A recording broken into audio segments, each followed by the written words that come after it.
நான் பார்கவி இந்த அக்னி குண்டத்தில் குதித்து என் உயிரை மாய்த்துக் கொள்ளுவேன். பார்கவி, ஆனால் காலம் முழுவதும் ஒரு கோழைக்கு மனைவியாக இருந்து அக்னியில் எரிந்து சாம்பலாக மாட்டேன்.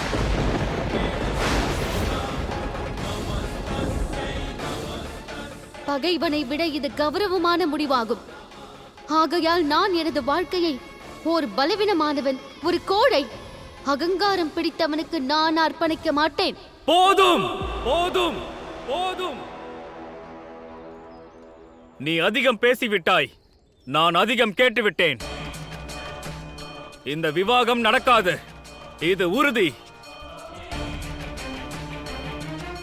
இனி நடக்கப் போவது அழிவு.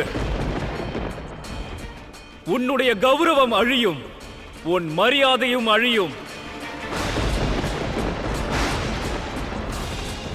நான் இந்த நிமிடமே பார்கவியை என்னுடன் அழைத்துச் செல்லுவேன்.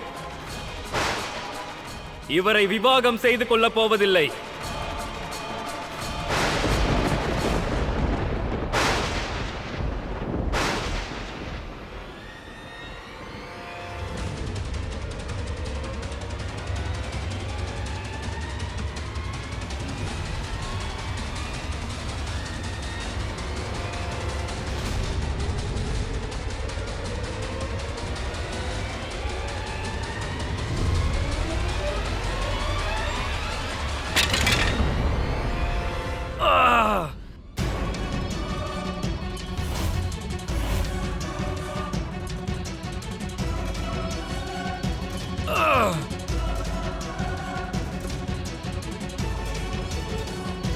மகனே,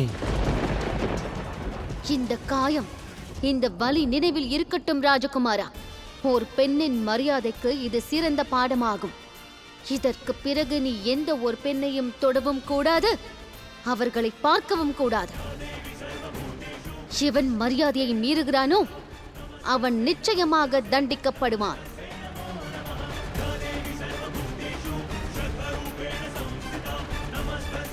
என்ன மகரிஷி, உங்கள் இடத்தில் விருந்தினர்களை அவமானப்படுத்தி விட்டீர்கள். உங்கள் மகன்தான் எங்களை அவமானப்படுத்தினார்.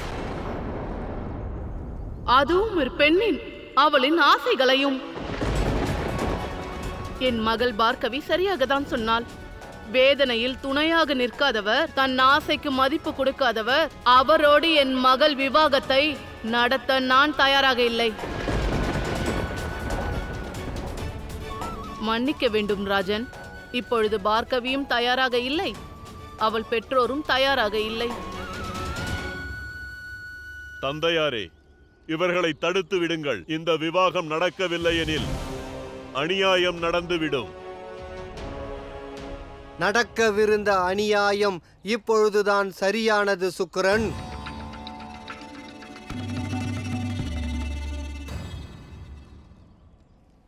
என்னை மன்னித்து விடு மகளே.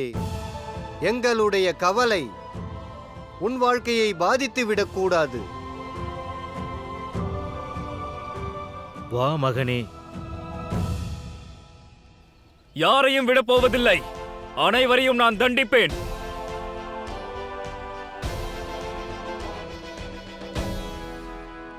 உங்கள் அனைவரது ஆசையும் அவமதித்து விட்டேன். என்னை மன்னித்து விடுங்கள். தங்களுக்கு எது உகந்ததில்லையோ அதை அறிந்து கொண்டு தங்கள் அடையாளத்தை, அன்பின் சத்தியத்தையும் நீங்கள் புரிந்து கொண்டீர்கள். ஆனால் தங்களுக்கு உச்சிதமானது எதுவோ அதை நீங்கள் இன்னும் தெரிந்து கொள்ளவில்லை. நம்முடைய அன்பின் சத்தியத்தை நீங்கள் இன்னும் புரிந்து கொள்ளவில்லை. அநியாயம். இன்று அநியாயம் நடந்துவிட்டது. இந்த விவாகத்திலிருந்து பின்வாங்குவதற்கு என்ன அர்த்தம்? நாம் பழி வாங்குவதிலிருந்து பின்வாங்கிவிட்டோம். இந்த விவாகம் பார்கவியின் விவாகம் மட்டுமல்ல, நாராயணரின் தோல்வியாக இருந்தது. அது தாமதமாகிவிட்டது. நீ என்ன கூற இருக்கிறாய் மகனே? கண்டிப்பாக நாராயணரை பழி வாங்க வேண்டும். ஆனால் அதற்காக மகளை பலி கொடுப்பதா? ஒரு தாயாக இருந்து என்னால் இதை செய்ய இயலாது.